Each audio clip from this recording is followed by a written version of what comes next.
When looking for off-market opportunities in BatchLeads, you can use the BatchRank AI feature to uncover property owners with the highest likelihood of selling.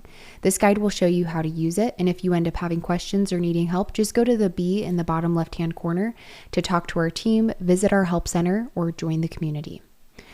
So this is a feature that's only available in the growth, professional, and scale plans. And if you're still not familiar with how to use property search and all of the different filters available to you, you can always go to the Help Center to see the full walkthrough. But in this guide, we're just focusing on how to use the BatchRank tool. So we're going to go to property search and either look for a specific address, city, zip code, or county up here at the top, or you can use the pencil icon near the bottom left-hand corner to draw a specific boundary on the map, just depending on your preference. Let's use the search bar, and I'm going to go to the city of Dallas, Texas, type that out and grab it from the drop-down. The system will then generate the grand total off to the right with no filters set to begin, as always, but then you'll jump into choosing your strategy. So BatchRank is only going to show up under off-market, and you'll click on the option here to open up the slider available. So this is going to be using a proprietary algorithm to find property owners with the most distress indicators behind them to pull those motivated lists quickly. In the growth plan, you'll only be able to go up to the medium tier, but if you're in professional or higher, you can go all the way up to most likely to sell and pull up those properties. Now, if you want to, you can see the results and then select and save them into your account right away, or you can use your additional filters that you've always had in tandem with that. So maybe you go into the all filters on top of BatchRank and tell the system that it still needs to have certain types of properties. Like, let's make sure that we're only looking for residential single family homes.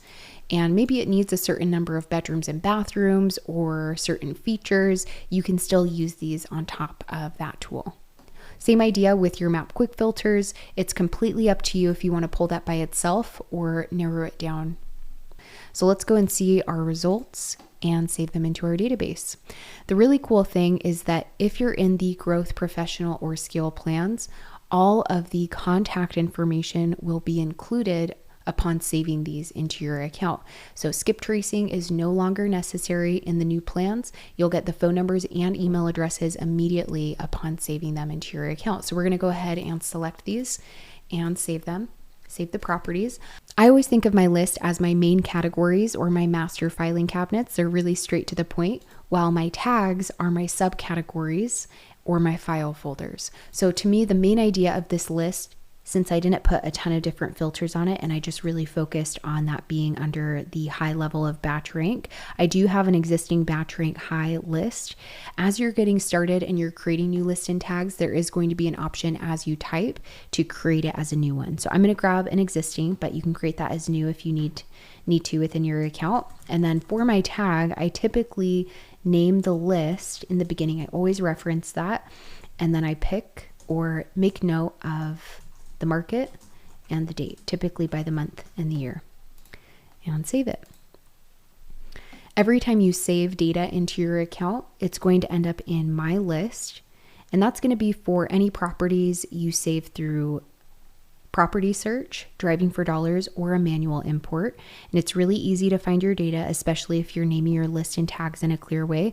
Just open up this drop down at the top and you can use your other filters as well. But here is my Dallas, Texas BatchRank high tag, and it's still loading those properties. So let's reload that and get some of these added into my account.